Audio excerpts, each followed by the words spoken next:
Welcome. We just got done with our hills workout. Put the babies to bed. We've eaten dinner. We've kind of gotten a little less sweaty, but we are definitely ready for a shower. So let's go ahead and quickly pick out what book is going to be next on our list.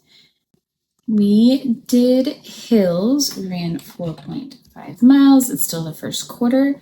Let's summon our fates.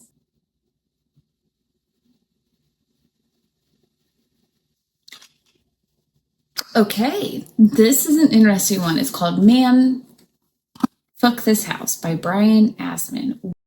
So the wheel picked Man, Fck This House, and honestly, it feels exactly right after a brutal hill run. I couldn't find it as a standalone, so I grabbed the anthology Man, Fck This House and Other Disasters.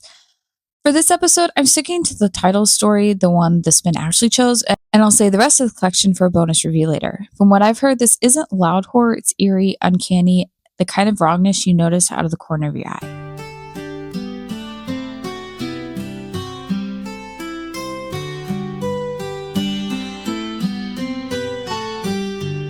All right, witches, we are about 25% of the way into Man, Fck This House. The pacing on this is chef's kiss. Love it. The pacing, the writing style, everything is super easy to read. It keeps you engaged. It's just really well executed so far. I'm also loving that the weirdness and strangeness is just coming out strong right in the beginning, but it's a different kind of weirdness than most haunted house weirdness is. It's not the jump out in your face, jump scare type horrors. It's just kind of like something on the outer edges of reality is just off, but you can't like really place it. For example, when they get to the new house, she thought her daughter was one place and then her daughter pops up somewhere else. And it's kind of like that. Something seems off, but like you can rationalize it, right? It just gives you this like weird, wait, is she crazy? Are you crazy? Is the world crazy? Is it just you're missing something? And then there's a gentleman that she's like, oh, maybe he's the mover and he's helping move a box. And she sees him go. And then all of a sudden she sees him crawl into the crawl space. So she goes to go after him and he's not there. But it's like, how does somebody just like crawl into the crawl space?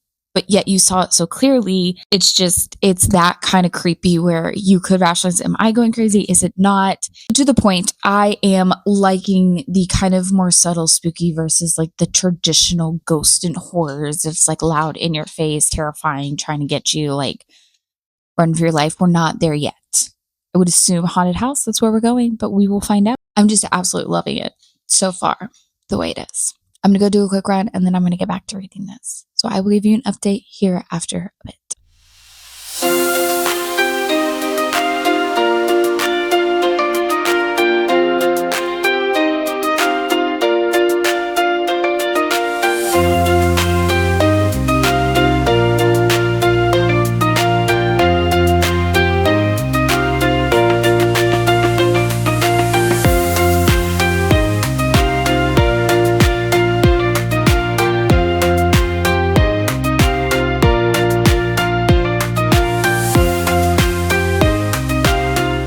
Good morning, witches.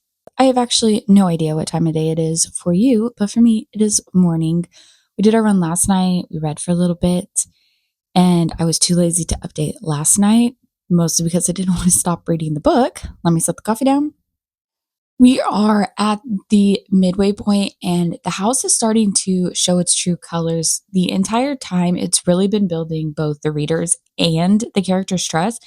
And you're like, okay, it's scary, but like it's helping them, so it's okay. And then now it's doing very subtle, not so nice things that you're like, is it just missing the point? Like, are you interpreting it wrong? Like, it's messing with me even as I'm reading this, and it's fantastic. And then like the son and the texting situation, you're like, it seems very strange that somebody would be,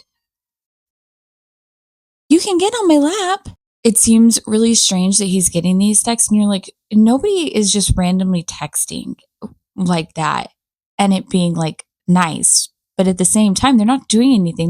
They're almost like helping. You're very curious.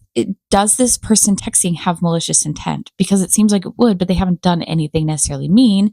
Maybe give them advice like, hey, get back to class. Like, don't do that, etc., etc. So all that together is really just messing with me, and I'm loving this, feeling the same way that I imagine the characters feeling, just so confused. Feeling like maybe you're going slightly crazy. Just absolutely phenomenal so far. The pacing, perfection. The haunted house writing, perfection. Like, I can't say anything. I'm absolutely loving this so far. And because this is a shorter book, I know it looks big again as the anthology.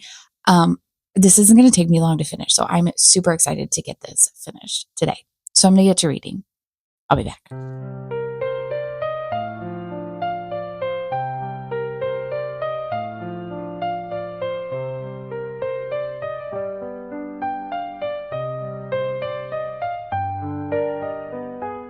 All right, witches, we finished Man, Fuck This House.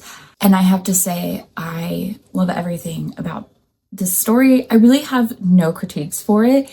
Where this story went, I could not have guessed. I could not have imagined. Like, it's not really something I've read before, and I absolutely adored it. Highly recommend. I love the pacing, the writing, the weirdness, just everything about it. Absolutely 5 stars, hands down, fantastic. And I did start to read some of the other stories, but I have a problem with short story like groupings. I start to get invested in one and then it goes to the next story. I have a problem when I try and read them like as a book, like one after another. So I read the first 2 and then I decided they're good, but I'm not appreciating them the way that I think I could. So what I'm going to do is pause on that. I still recommend definitely Man, Fuck This House, but also the other ones were good. So I still intend to read the rest of them. I'm just going to kind of read them by themselves and just every once in a while. That way I can appreciate them the way that I think that I could. Now the main question is who's this story for? This story is for somebody who really likes a haunted house, but a haunted house in a different kind of twisty than the classic ghost jump out scares, but one that messes with your mind, makes you truly feel like you're in the story and you're not sure if you're going crazy along with the characters, and one that you're not going to predict the ending, and one who definitely enjoys when the author is also playing with you, with your trust, your perception of reality in the story, and just in general. Basically, if you like haunted house, but in a kind of more eerie, subtle way. And that's another Run Roulette in the books. This was such a fun one. Haunted, unsettling, weird in all the right ways, and I'm honestly so glad the wheel picked it. I'll keep reading the rest of the anthology one story at a time, but this title story absolutely delivered. Thank you for running, reading, and spiraling with me. I'll see you in the next one. Bye, witches.